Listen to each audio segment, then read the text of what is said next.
Om Swastiastu. Keanehan sering terjadi dengan kulkul di Puri Kelungkung. Konon kulkul yang dianggap keramat ini sering berbunyi sendiri tanpa ada yang memukulnya.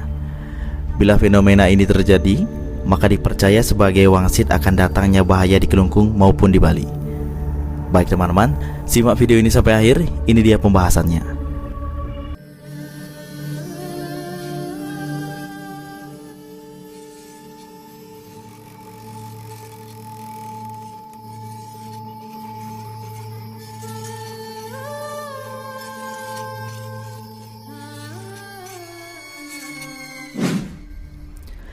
Demikianlah pada suatu purnama, kukul atau kentungan milik Pura Agung Kelungkung yang terletak di pusat kota Semarapura kembali berbunyi. Anehnya, bunyi kulkul itu tidak didengar pihak keluarga Puri yang tinggal di sekitar tempat kukul keramat itu, tetapi justru didengar masyarakat yang tinggal di luar Puri, bahkan terdengar sampai ke Denpasar, Ubud, Gianyar, Karangasem, dan di belahan Bali Utara. Kendati banyak kentongan yang ada di Bali, tetapi cukup mudah membedakan suara kentongan keramat milik Puri tersebut. Suaranya terdengar gamang dan tidak jelas sumbernya, tetapi cukup santer menusuk telinga. Yang membedakan dengan kentongan kebanyakan di Bali, suara kentongan Puri itu terdengar sampai sekitar 1 jam, sedangkan kentongan lain paling hanya berdurasi sekitar sekian detik. Apalagi bagi masyarakat yang memiliki kepekaan terhadap hal-hal gaib, suara kentongan ini biasanya membuat bulu kuduk merinding. Sebab suara kentongan itu seperti suara manusia yang minta tolong. Hal ini diakui Jero Mangku Sudarmawan, salah seorang pemangku yang bertugas menjaga kulkul pejenengan Puri Agung Kelungkung. Menurutnya, suara kukul Puri ini terdengar seperti orang minta tolong. Ada 2 buah kukul yang tergantung di balai kukul depan Puri Agung Kelungkung di pusat kota Semarapura. Sepintas memang tak ada keanehan dari kulkul yang terletak menjulang tinggi tersebut. Kendati pun kukul itu merupakan pajenengan atau pusaka keluarga Puri, dari bentuk fisiknya tak ada bedanya dengan kukul milik Banjar. Namun dibalik itu, Mangku Sudarmawan meyakini 2 kulkul merupakan perwujudan sosok laki-laki dan perempuan. Hal itu dapat dibedakan dari bunyi yang dikeluarkan. Mangku Sudarmawan tak memungkiri kegaiban bunyi kukul itu susah diterima akal sehat. Namun ia meyakini suara kukul laki-laki atau perempuan itu bukan sekedar mitos. Pasalnya, tanpa ada yang memukul, kukul itu bisa berbunyi dengan sendirinya.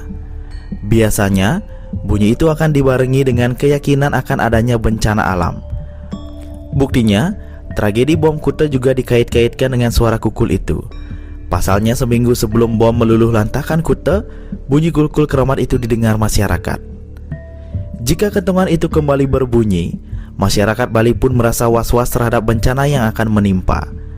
Apalagi saat ini sudah banyak kejadian yang diyakini sebagai pertanda awal. Beberapa pura milik umat Hindu di Bali dirusak, dan hingga kini keberadaan pelaku masih misterius. Disusul kemudian munculnya goresan berbentuk garis lurus dan tanda tapak darah dari kapur sirih yang dilakukan orang misterius. Hal ini makin membuat masyarakat ketakutan. Banyak yang menghubung-hubungkan dengan suara gaib kukul yang lebih dulu terjadi sebagai pertanda. Oleh karenanya, sejak kentongan itu berbunyi, umat berjubel-jubel datang ke kukul pajenengan itu untuk memohon keselamatan.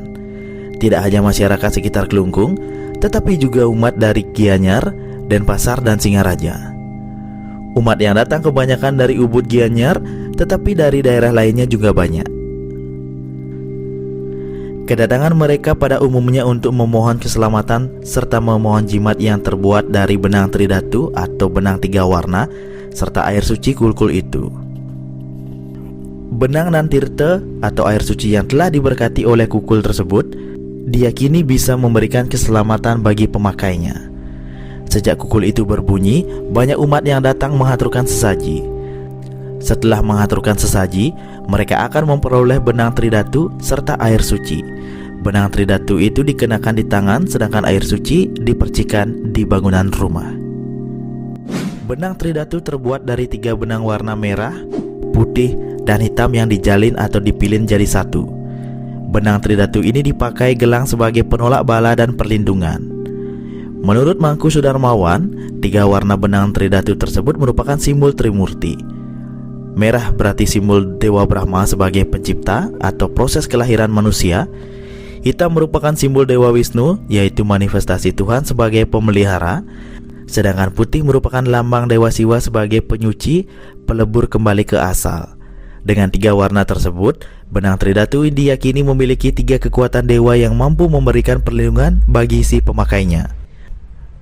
Oleh umat Hindu, benang Tridatu juga dipakai setelah upacara manusianya atau seusai Taur Sasih ke-6 menurut Pawukon Bali, agar terhindar menjadi tumal pasukan Ratu Gede Mecaling. Namun sebenarnya, perlindungan yang diberikan tak hanya pada si pemakai saja, tetapi juga berpengaruh kepada masyarakat di sekitarnya. Oleh karenanya, setiap umat yang sembahyang di Kukul Panjenengan Puri Kelungkung pasti diberikan kekuatan perlindungan berupa air suci dan benang Tridatu. Benang itu diberikan bila mana kulkul itu mengeluarkan suara gaib yang berarti umat harus waspada. Jika tidak, benang dan tirta itu tidak dibagikan. Umat pun tidak akan ramai-ramai sembahyang ke kukul tersebut. Kalau kukulnya tak berbunyi, saya tak berani membagikannya, menurut Jero Mangku Sudarmawan. Benang itu dipakai setiap hari, dikenakan di pergelangan tangan selama keadaan belum begitu nyaman, sebab perlindungan itu diperlukan kapan saja. Biasanya dipakai sampai Sasih Kesange sekitar Maret-April usai. Meski tergolong benda keramat dan suci karena dipasupati oleh kekuatan Kukul Panjenengan, tak ada pantangan bagi si pemakainya karena kekuatan yang ada pada benang tersebut berasal dari Tuhan dalam manifestasinya sebagai Trimurti. Lain halnya kalau benang itu dipasupati balian atau dukun, tentu ada pantangannya. Bila pantangan itu dilanggar, kekuatannya akan melemah. Jero Mangku Sudarmawan menuturkan, menurut mitosnya kukul ini terbuat dari kayu selegui yang tumbuh di hutan Belambangan, Jawa Timur. Karena tingginya, konon kayu ini sampai menyentuh langit, dan ratusan kera yang menghuni pohon itu pun mengganggu bulan dengan memanjat pohon itu. Hal ini membuat penguasa Puri Agung murka dan mengutus rakyatnya ke Belambangan untuk menebang pohon itu. Setelah ditebang, potongan kayunya dibawa ke Bali dan dipasupati keluarga Puri. Kayu itu pun lalu dipuja di perempatan Jalan Kelungkung, disemayamkan di atas pohon beringin. Ketika perang Puputan Kelungkung meletus, kayu itu dipindahkan ke Puro Dalam Kresek di Dusun Bendul Kelod agar tidak dicuri orang. Beberapa waktu kemudian dipindahkan lagi ke Puri. Entah bagaimana, kata pemangku yang tinggal di desa Bendul Kelungkung ini, kukul itu berbunyi sendiri tanpa ada yang memukulnya. Namun ia meyakini hal itu merupakan kehendak gaib yang berstana di kukul tersebut. Suara kukul itu pun menurutnya berbeda dengan kukul pada umumnya. Bunyi kukul itu terdengar lebih nyaring, ucapnya. Biasanya kukul perempuan bersuara seperti orang minta tolong. Setelah itu akan dilanjutkan oleh kukul yang laki-laki yang bersuara depang-depang, yang berarti biarkan saja. Tidak masuk di akal memang. Kukul yang panjangnya sekitar 3 meter itu bisa kedengaran hingga keluar daerah yang mencapai ratusan kilometer. Tetapi itulah kenyataannya, seperti disampaikan umat yang datang ke sini. Demikianlah pembahasan suara gaib kukul di Puri Kelungkung. Pertanda bahaya umat memakai benang Tridatu. Semoga teman-teman suka dengan pembahasan ini. Apabila teman-teman ingin membahas suatu hal, silahkan tulis di kolom komentar. Mari kita tutup dengan mengaturkan Parmo Santi. Om Santi Santi Santi Om. Matur semua, jaga kesehatan selalu, sampai jumpa lagi.